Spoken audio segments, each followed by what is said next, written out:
Hello नमस्कार दोस्तों, स्वागत है आप सबका फिर से आपकी अपनी यूट्यूब फैमिली ज्ञानी शिक्षा में। तो दोस्तों आज की इस वीडियो में बौद्ध धर्म से जितने भी इंपॉर्टेंट क्वेश्चन बनते हैं वो मैं आप लोगों के लिए इस वीडियो में लेकर आया हूं। और इस टॉपिक से जितने भी इंपॉर्टेंट क्वेश्चन बन सकते थे वो मैं अपनी इस नोट्स में रखने का प्रयास किया है। आप चाहे जिस भी वनडे एग्ज़ाम की तैयारी कर रहे हों, सभी एग्ज़ाम के लिए यह वीडियो बहुत ज़्यादा इंपॉर्टेंट है। और अगर आपको इस क्लास का PDF चाहिए तो मैं आपको इस वीडियो के लास्ट में बता दूंगा कि आपको PDF कहाँ से डाउनलोड करना है, इसलिए आप लोग इस वीडियो के अंत तक बने रहना।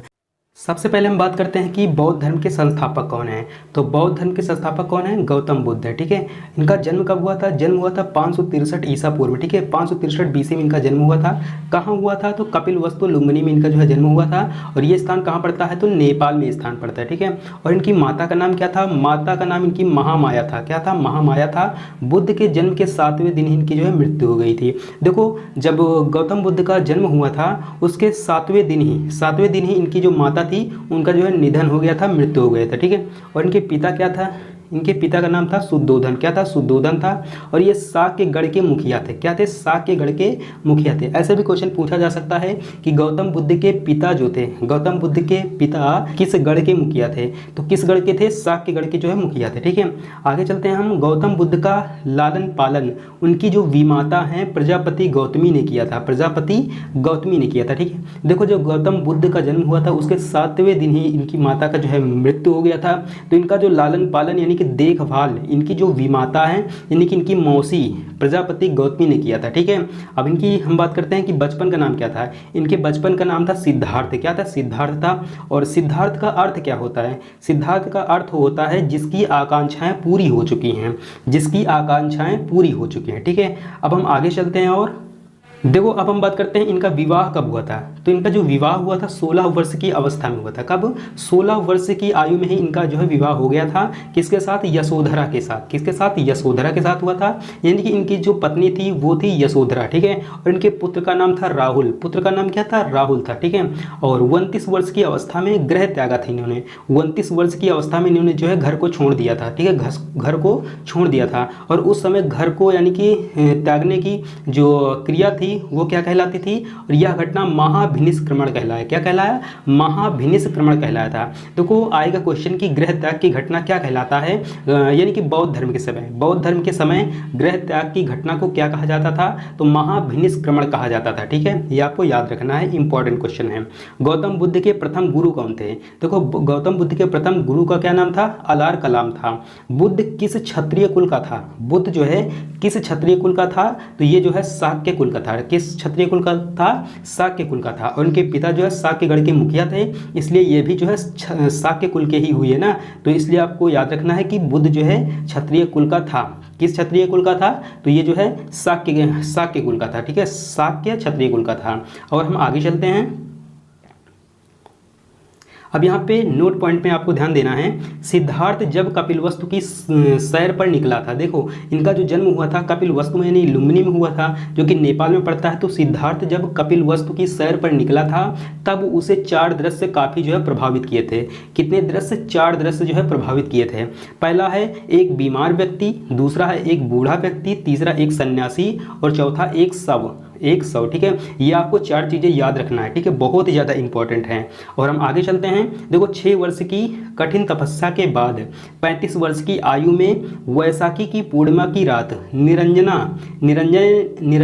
नदी या फिर फाल्गु नदी कहते हैं। निरंजना नदी को फाल्गु नदी भी कहा जाता है। ठीक है, के किनारे पीपल वृक्ष के नीचे ज्ञान की प्राप्ति इनको हुई थी। देखो, फिर से आपको यहाँ पे ध्यान देना है कि 6 वर्ष की कठिन तपस्या के बाद, कितनी? 6 वर्ष की कठिन तपस्या के बाद 35 वर्ष की आयु में, कितनी? 35 वर्ष की आयु में वैशाखी की पूर्णिमा की रात निरंजना या फाल्गु नदी के किनारे पीपल वृक्ष के नीचे इनको जो है ज्ञान की प्राप्ति हुई थी। याद रखना, बहुत ही ज़्यादा इंपॉर्टेंट क्वेश्चन है कि इनको जो है ज्ञान की प्राप्ति कितने वर्ष की आयु में हुई थी, किस नदी के किनारे आयु हुई थी और ये कितने वर्ष तपस्या किए थे तब हुई थी। ये आपको सभी के सभी प्रश्न जो है याद रखना है। और हम आगे चलते हैं।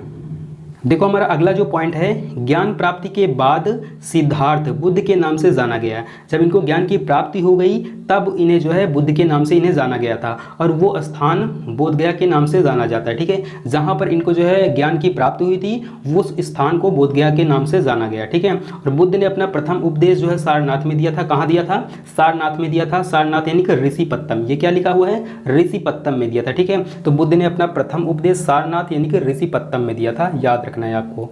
और हम चलते हैं अगले पेज पर। अगला पॉइंट है हमारा बुद्ध का प्रथम उपदेश। बुद्ध का जो प्रथम उपदेश है वो धर्मचक्र प्रवर्तन कहलाता है। याद रखना कि बुद्ध का प्रथम उपदेश धर्मचक्र प्रवर्तन कहलाता। बौद्ध धर्म ग्रहण करने वाली प्रथम महिला, बौद्ध धर्म ग्रहण करने वाली प्रथम महिला कौन थी? तो गौतमी थी। कौन थी? गौतमी थी। बुद्ध ने सबसे अधिक उपदेश कहाँ पर दिए थे? याद रखना कि बुद्ध ने सबसे अधिक उपदेश दिए थे श्रावस्ती में। ठीक है, अगला पॉइंट है गौतम बुद्ध 80 वर्ष की अवस्था में, 80 वर्ष की अवस्था में यानी कि 483 बीसी में, 483 ईसा पूर्व में जो है कुशीनगर में चुंद द्वारा, किसके द्वारा? चुंद द्वारा अर्पित भोजन करने से बुद्ध की जो है मृत्यु हो गई थी। ठीक है, याद रखना कि गौतम बुद्ध 80 वर्ष की अवस्था में 483 बीसी में कुशीनगर में चुंद द्वारा अर्पित भोजन करने से इनकी जो है मृत्यु हो गई थी। कब हुई थी मृत्यु? 80 वर्ष की अवस्था में, याद रखना, और 483 बीसी में, याद रखना। इनका जो जन्म कब हुआ था? 563 बीसी में हुआ था, यानी 563 ईसा पूर्व में इनका जो है जन्म हुआ था, और 483 बीसी में इनकी जो है मृत्यु हो गई थी 80 वर्ष की अवस्था में, याद रखना। अब हम चलते हैं और आगे। ठीक है, इतना आपको याद रखना है। देखो अगला पॉइंट क्या है, गौतम बुद्ध के समय 4 प्रमुख जो है बौद्ध संगीतियाँ हुई थी। कितनी? 4 प्रमुख जो है बौद्ध संगीतियाँ हुई थी, और ये जो है बहुत ही ज़्यादा इंपॉर्टेंट। ठीक है, ये सभी के सभी जो बौद्ध संगीतियाँ हैं चारों, ये आपको याद रखना है। ठीक है, अब हम बात करते हैं सबसे पहले कि प्रथम बौद्ध संगीति। देखो प्रथम बौद्ध संगीति का समय जो है 483 बीसी यानी 483 ईसा पूर्व में प्रथम बौद्ध संगीति हुई थी, और वो स्थान कौन था? स्थान था राजगृह। अध्यक्ष कौन थे? महाकश्यप उपाली थे, और शासनकाल उस समय किसका था? अजातशत्रु का था। ठीक है, याद रखना कि प्रथम बौद्ध संगीति का समय क्या है? 483 बीसी में हुआ था, स्थान राजगृह था, अध्यक्ष उतने समय कौन थे? महाकश्यप उपाली थे, और शासनकाल अजातशत्रु का था। अब हम और आगे चलते हैं, इतना आपको याद रखना है।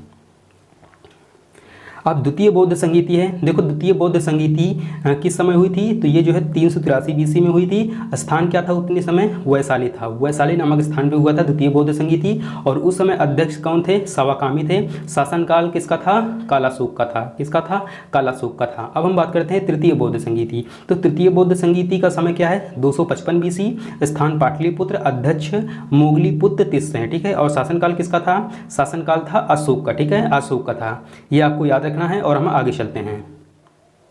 और जो हमारा जो अगला है पॉइंट, चतुर्थ बौद्ध संगीति, जो चौथी बौद्ध संगीति है। ठीक है, चौथी बौद्ध संगीति का काल क्या है? इसका समय है पहली शताब्दी। पहली शताब्दी यानी कि 72 एडी, यानी एडी को बोलते हैं ईसवी। ठीक है, बीसी को बोलते हैं ईसा पूर्व, बीसी को ईसा पूर्व कहते हैं, और एडी को बोलते हैं ईसवी। ठीक है, जो तीनों बौद्ध संगीतियाँ हुई हैं, पहली, दूसरी, तीसरी बौद्ध संगीति हुई थी ईसा पूर्व में। ठीक है, ईसा पूर्व में हुई थी, लेकिन जो चौथी बौद्ध संगीति हुई थी ये जो है ईसवी में हुई थी। ठीक है, चौथी बौद्ध संगीति का समय क्या है? पहली शताब्दी या फिर 72 ईस्वी। ठीक है, और स्थान था कुंडलवन कश्मीर, और अध्यक्ष कौन थे? वसुमित्र या फिर अश्वघोष थे, और शासनकाल किसका था? कनिष्क का शासनकाल था। किसका था? कनिष्क का जो है शासनकाल था। ये चारों के चारों जो है बौद्ध संगीतियाँ बहुत ज़्यादा इंपॉर्टेंट है। आपको समय, स्थान, अध्यक्ष और शासनकाल सभी का याद रखना है। ठीक है, बहुत ही ज़्यादा जो है ये क्वेश्चन जो है पूछे जाते हैं। और हम आगे चलते हैं। ठीक है, ये आपको याद रखना है। अगला पॉइंट है हमारा, चतुर्थ बौद्ध संगीति के बाद बौद्ध धर्म 2 भागों में बट गया था। देखो जो चतुर्थ बौद्ध संगीति के बाद जो बौद्ध धर्म था वो 2 भागों में जो है बट गया था। ये आपको याद रखना है। ठीक है, और ये 2 भाग कौन कौन थे? पहला था हीनयान, दूसरा था महायान। याद रखना कि बौद्ध धर्म का 2 भाग कौन कौन से थे? हीनयान और महायान है। अगला पॉइंट है, बुद्ध के मध्यम वर्ग को सबसे उत्तम बताया गया। जो बुद्ध के जो मध्यम वर्ग था, बुद्ध का मध्यम वर्ग जो था उसको सबसे उत्तम बताया गया है। ठीक है, बुद्ध के जो पूजा स्थल है, बुद्ध के पूजा स्थल को क्या कहा जाता है? तो याद रखना बुद्ध जो पूजा करते थे उस स्थल को जो है चैत्य कहा जाता है। क्या कहा जाता है? चैत्य जो है कहा जाता है। ठीक है, याद रखना। बौद्ध धर्म के लिए विख्यात विक्रमशिला विश्वविद्यालय, बौद्ध धर्म के लिए विख्यात विक्रमशिला विश्वविद्यालय की स्थापना जो है धर्मपाल ने किया था। किसने किया था? धर्मपाल ने किया था, याद रखना। और अगला पॉइंट है, सबसे बड़ा बौद्ध स्तूप कौन सा है? सबसे बड़ा बौद्ध स्तूप का नाम क्या है? तो ये जो है सांची स्तूप है। क्या है? सांची काशी स्तूप है सबसे बड़ा बौद्ध स्तूप, याद रखना है। और हम आगे चलते हैं। अगला पॉइंट है हमारा, बुद्ध के गृह त्याग का प्रतीक क्या है। देखो बुद्ध के गृह त्याग का प्रतीक क्या है, तो घोड़ा है, याद रखना।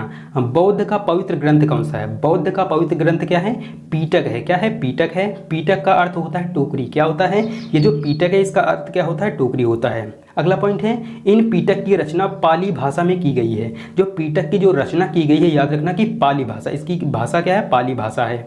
और हम जो है आगे चलते हैं, ठीक है, और हम आगे बात करते हैं इसका, यहाँ तक आपको ध्यान देना है। देखो जो अगला पॉइंट है, बुद्ध ने अपने उपदेश जो है पाली भाषा में दिए थे। ये आपको याद रखना है कि बुद्ध ने जो अपना उपदेश दिया था वो जो है पाली भाषा में दिया था, ठीक है। और याद रखना कि बौद्ध धर्म में 3 पिटकों की रचना की थी, 3 पिटकों की रचना की थी, जिसे जो है त्रिपिटक कहा जाता है। क्या कहा जाता है, त्रिपिटक कहा जाता है। तो पहला क्या है, विनय पिटक, दूसरा है सुत्त पिटक, और तीसरा क्या है, अभिधम्म पिटक। याद रखना कि बौद्ध धर्म में 3 पिटकों की रचना की गई है जिसे त्रिपिटक कहा जाता है। पहला है विनय पिटक, सुत्त पिटक और अभिधम्म पिटक। देखो विनय पिटक में क्या है, इसमें बौद्ध भिक्षुओं के लिए आचरण संबंधी नियम है। बौद्ध भिक्षुओं के लिए आचरण संबंधी नियम किस पिटक में है, विनय पिटक में। और सुत्त पिटक में क्या है, बौद्ध गौतम बुद्ध की शिक्षाओं का वर्णन है। गौतम बुद्ध की शिक्षाओं का वर्णन किसमें है, सुत्त पिटक में है। और अभिधम्म पिटक में क्या है, बौद्ध मतों की दार्शनिक व्यवस्था की गई है। देखो याद रखना कि अभिधम्म पिटक में जो है बौद्ध मतों की दार्शनिक व्यवस्था की गई है, ठीक है, ये आपको याद रखना है। और हम आगे चलते हैं। अगला पॉइंट है हमारा, बौद्ध के तीनों पिटक मिलकर जो है त्रिपिटक कहलाया। ठीक है, याद रखना है कि बौद्ध के जो तीनों पिटक हैं वो मिलकर जो है त्रिपिटक कहलाया है। और बौद्ध धर्म के त्रिरत्न कौन कौन से हैं, बुद्ध, धम्म और संघ है। याद रखना कि बौद्ध धर्म में 3 पिटकों की रचना की गई है और बौद्ध धर्म के त्रिरत्न भी हैं। कितने हैं, त्रिरत्न हैं, बुद्ध, धम्म और संघ।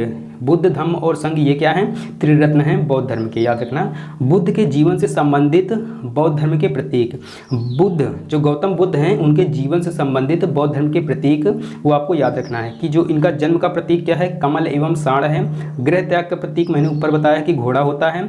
ज्ञान का प्रतीक जो है पीपल का वृक्ष है या फिर बोधि वृक्ष है। ठीक है, पीपल के वृक्ष को बोधि वृक्ष भी कहते हैं। याद रखना कि निर्वाण यानी कि मृत्यु, जो निर्वाण के जो इनका चिन्ह है वो है पद चिन्ह है। क्या है, पद चिन्ह है। निर्वाण का जो इनका जो चिन्ह है, जो प्रतीक है वो पद चिन्ह है। और उनकी जो मृत्यु है, मृत्यु का जो प्रतीक चिन्ह है क्या है, स्तूप है। ये आपको सभी के सभी जो है याद रखना है। इतना हो गया। अब हम चलते हैं इसके अगले पेज पर। तो हमारा जो लास्ट पॉइंट है जो कि बहुत ही ज़्यादा इंपॉर्टेंट है, ये आपको इंपॉर्टेंट मैंने यहाँ पे डाल भी रखा है। देखो गौतम बुद्ध को लाइट ऑफ एशिया कहा जाता है। क्या कहा जाता है, लाइट ऑफ एशिया, यानी एशिया की रोशनी कहा जाता है। क्या कहा जाता है, एशिया का प्रकाश कहा जाता है। गौतम बुद्ध को क्या कहा जाता है, एशिया का प्रकाश कहा जाता है। याद रखना कि गौतम बुद्ध को लाइट ऑफ एशिया भी कहा जाता है। गौतम बुद्ध की जो माता थी किस वंश से संबंधित थी, गौतम बुद्ध की माता किस वंश से संबंधित थी, तो कोलीय वंश से संबंधित थी। किस वंश से संबंधित थी, कोलीय वंश से संबंधित थी। तो ये आपको याद रखना है। तो इस वीडियो में बस इतना ही। और इसका पीडीएफ आपको कहाँ से डाउनलोड करना है, तो इसका जो पीडीएफ का लिंक है वो मैं आपको डिस्क्रिप्शन बॉक्स में दे दूंगा, वहाँ से आप जाके इसका जो पीडीएफ वो डाउनलोड कर लेना। और आप अभी तक इस चैनल को सब्सक्राइब नहीं किए हो तो सब्सक्राइब कर लीजिए और बेल आइकन को भी ऑल पर प्रेस कर लीजिए, क्योंकि मैं आप लोगों के लिए ऐसे ही महत्वपूर्ण जो टॉपिक के वीडियो हैं वो मैं आपको लोगों के लिए लाता रहता हूँ। और आप लोगों को यह वीडियो अच्छी लगी हो तो एक प्यारा सा कमेंट जो है ज़रूर कीजिएगा। तो इस वीडियो में बस इतना ही, फिर मिलते हैं किसी अगली वीडियो में।